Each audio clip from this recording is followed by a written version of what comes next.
Friends, welcome to the channel Sultan Commerce Tutorials. तो आज के इस वीडियो में जैसे आपने डिस्क्रिप्शन में पढ़ ही लिया होगा कि आज हम अकाउंट्स के बेसिक टर्म्स डिस्कस करने वाले हैं। तो आज के इस वीडियो का टॉपिक है बेसिक अकाउंटिंग टर्म्स। तो फर्स्ट पीयूसी बेसिकली ये वीडियो फर्स्ट पीयूसी स्टूडेंट्स के लिए है।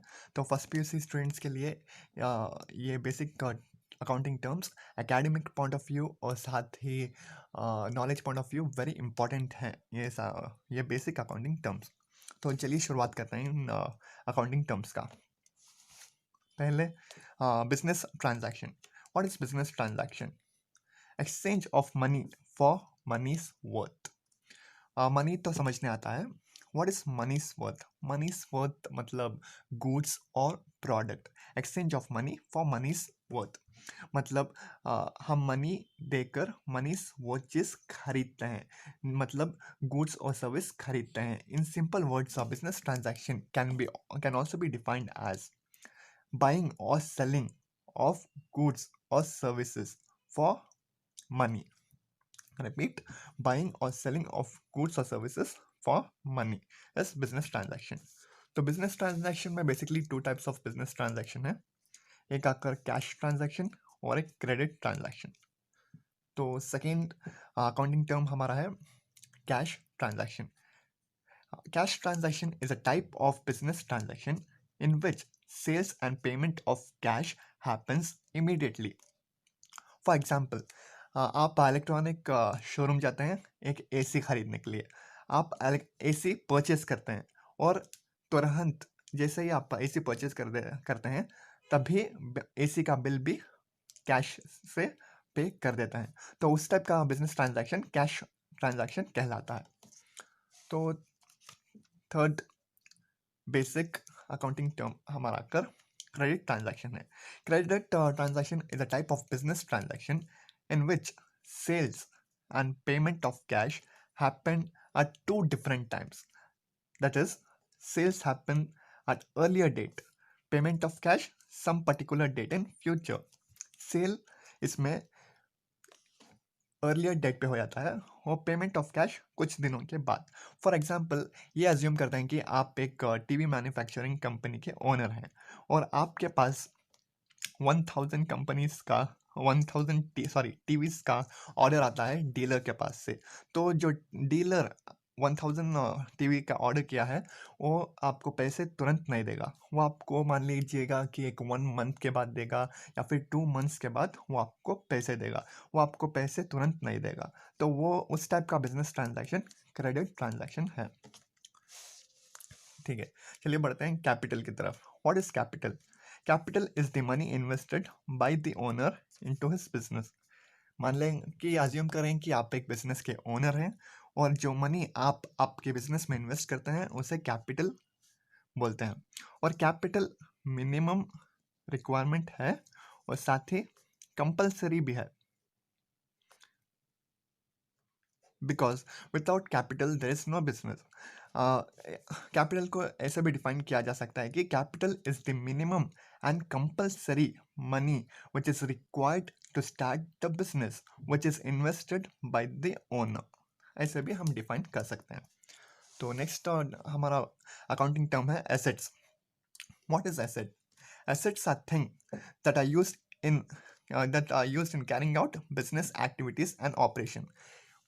बिजनेस और कंपनी में हमारे जो कुछ भी चीज़ें हैं उन्हें एसेट कहते हैं, जो बिजनेस एक्टिविटीज़ और ऑपरेशंस परफॉर्म करने में हमारे लिए मदद करते हैं और साथ ही कंट्रीब्यूट करते हैं। For example, machinery, furniture, computer और इन जैसे चीज़ें जो हमारे मेन बिजनेस एक्टिविटीज़ और ऑपरेशंस कैरी आउट करने में हमारी मदद करते हैं। तो ऐसे सारी चीज़ों को हम अकाउंटिंग में एसेट्स कहते हैं। तो व्हाट इज लायबिलिटीज? लायबिलिटीज मतलब कैश एसेट्स और anything in company which are not owned by the company. Company में जैसे कि कैश होता है, एसेट्स होता है, एनीथिंग कैश एसेट्स के अलावा भी कुछ दूसरी चीज़ें जो कंपनी में होते हैं, लेकिन उन्हें के ऊपर कंपनी अपना ओनरशिप कंपनी का ओनरशिप नहीं है, या जो ये है इन्हें थोड़े दिनों के बाद कंपनी को वापस करना पड़ता है। जैसे एग्जाम्पल लोन या फिर asset purchased on credit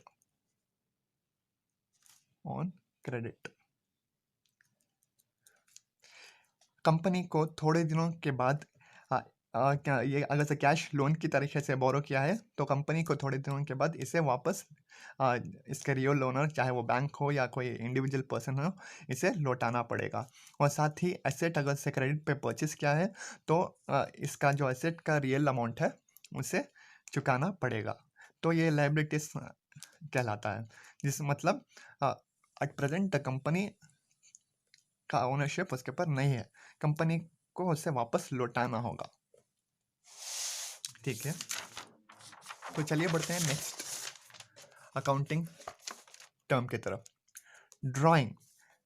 drawings मतलब assets or cash which the owner withdraws from his business for private or personal use. For example, आप आपके बिजनेस के ओनर हैं, तो जो एसेट और कैश आप अपने बिजनेस से लेते हैं, बोरो करते हैं या फिर विथड्रॉ करते हैं, उसे हम ड्राइंग कहते हैं फॉर प्राइवेट और पर्सनल यूज। अकाउंटिंग में एक बहुत इंपॉर्टेंट बात है कि बिजनेस और ओनर ये दो डिफरेंट चीज़ हो जाते हैं। आपका बिजनेस से अलग हैं। ये कब होता है? जब बिजनेस रजिस्टर्ड होता है, तब बिजनेस एक लीगल एंटिटी बन जाती है, और साथ ही तब से बिजनेस और ओनर अलग अलग हो जाते हैं। तो जो कुछ भी अगर से कैश आप अपनी कंपनी से लेते हैं या फिर एसेट आपकी कंपनी से जो आप लेते हैं प्राइवेट और पर्सनल यूज़ के लिए, आपको इसे थोड़े दिनों के बाद कंपनी को वापस लौटाना पड़ेगा। तो इसे हम ड्राइंग कहते हैं। तो what is debtor? Debtor a person who ओस मनी टू द कंपनी।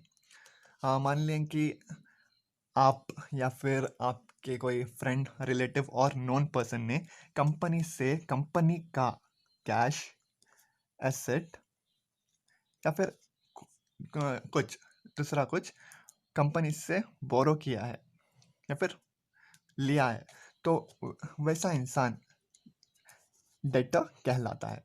वो ओनर भी हो सकता है, आपका ओनर का रिलेटिव, नॉन पर्सन, पार्टनर, कोई भी हो सकता है, जिससे फ्यूचर डेट में कैश या फिर कोई एसेट जो भी उसने कंपनी से बोरो किया है उसे फ्यूचर डेट में लौटाना पड़ेगा।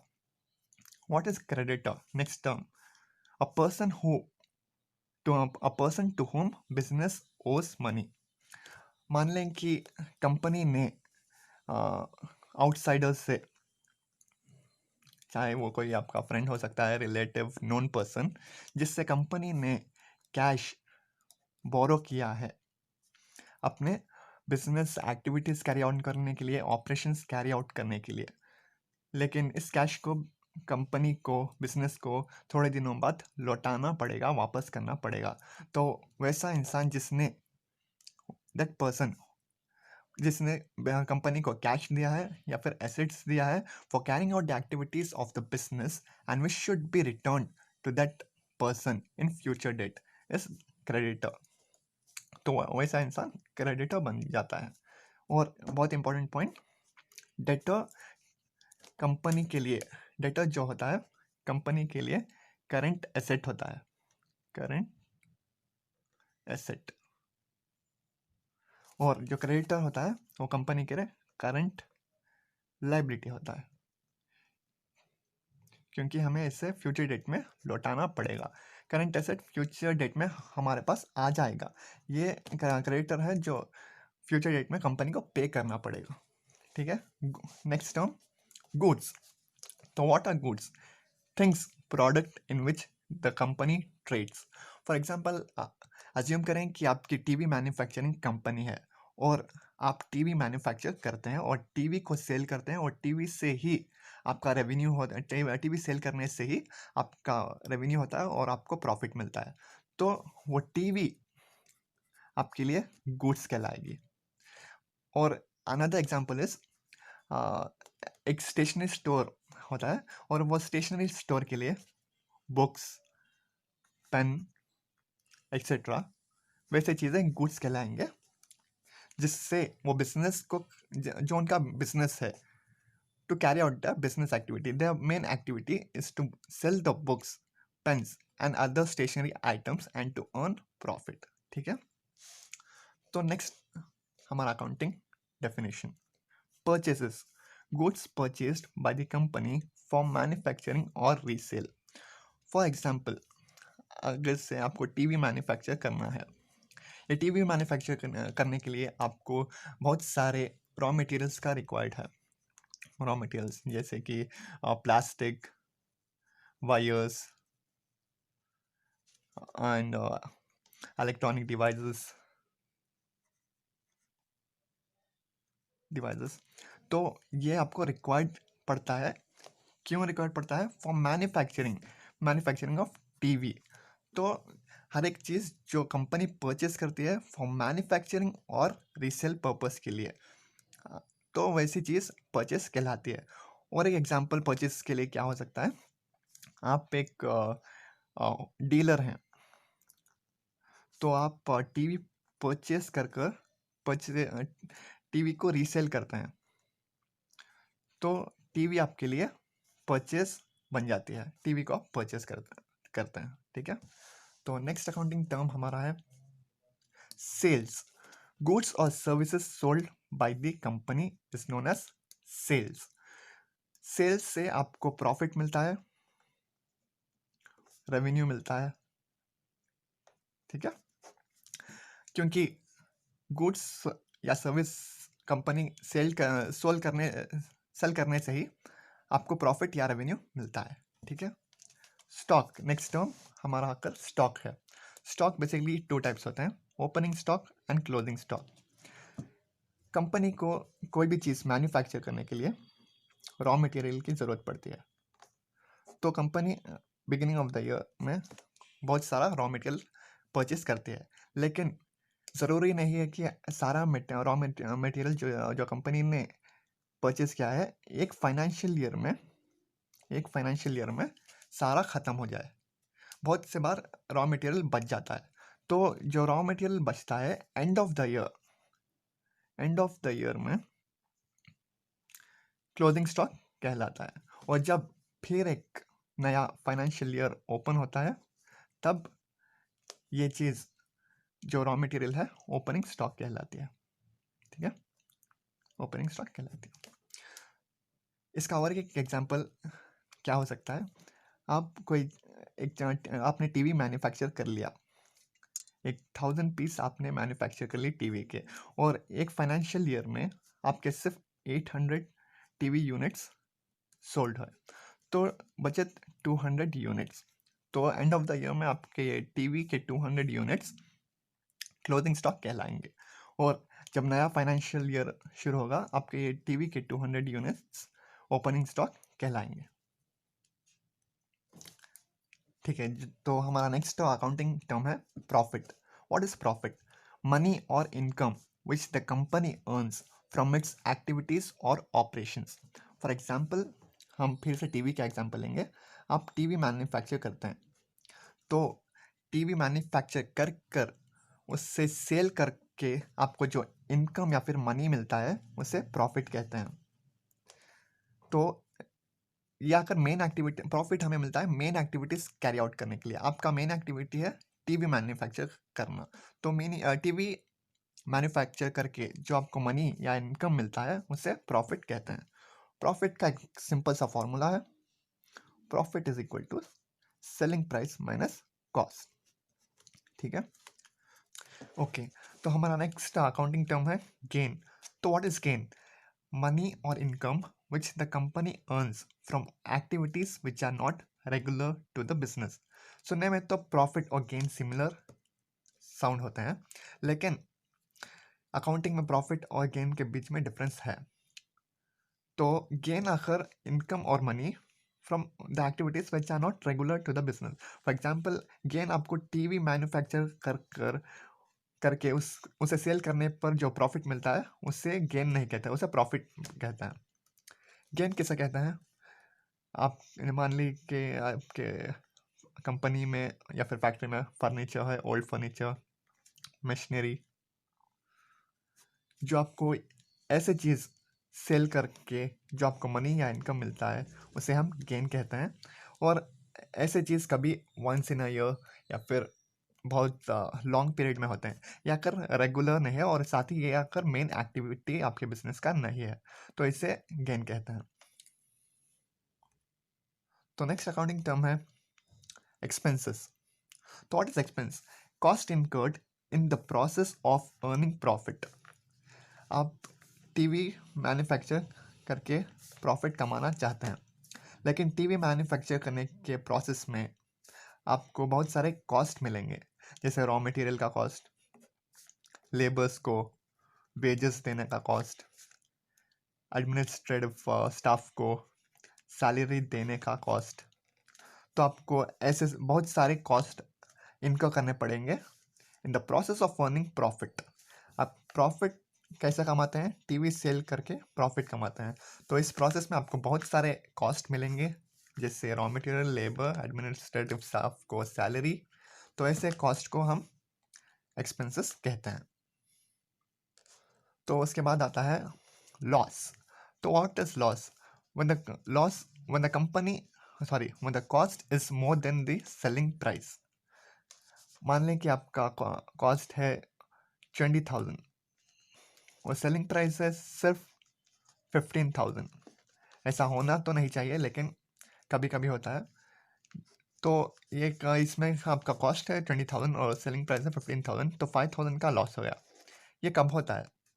ये कब होता है? जब मार्केट डाउन हो जाता है और आपके जो आप जैसे टीवी ही ले लीजिए, टीवी का प्राइस डाउन चले गया है, और जिसके कारण आपको 20,000 की चीज़ को 15,000 में बेचने पर मजबूरी हो जाती है।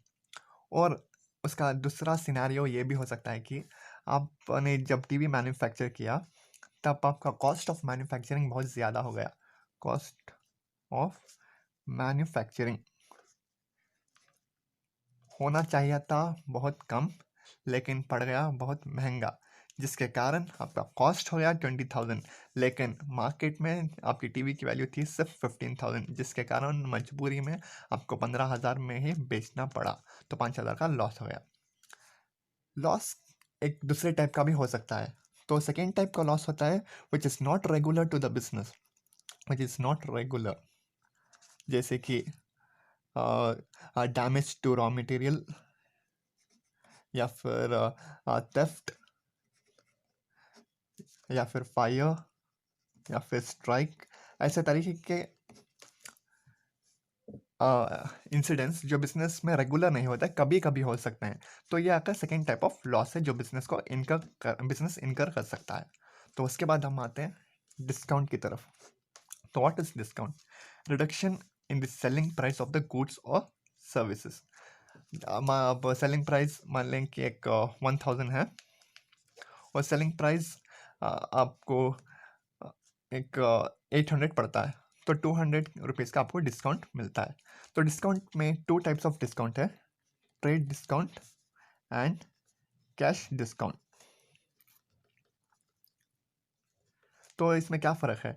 ट्रेड डिस्काउंट ये डिस्काउंट तब है जब सेलर कस्टमर को देता है, ठीक है, तब उसे ट्रेड डिस्काउंट कहते हैं। फॉर एग्जांपल ऑनलाइन में ही ले लीजिए, फ्लिपकार्ट, अमेज़ॉन, जो हम कस्टमर्स को मिलता है वो आकर ट्रेड डिस्काउंट है। या फिर नॉर्मल शॉप्स पे ही ले लीजिए, कोई भी आप शोरूम पे जाते हैं, उधर पर सेलर जो आपको कस्टमर को डिस्काउंट देता है वो आकर ट्रेड डिस्काउंट।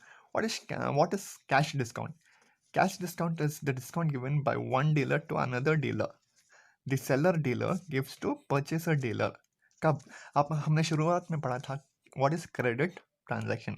तो क्रेडिट ट्रांजैक्शन के केस में जब ये परचेसर डीलर कैश पे करता है before due time, before due date, वैसे before due date purchaser dealer अपना कैश पे कर देता है जो भी उसने परचेस किया उस पर, तो सेलर डीलर खुश होके उसे कैश डिस्काउंट देता है। तो ऐसा डिस्काउंट को हम कैश डिस्काउंट कहते हैं।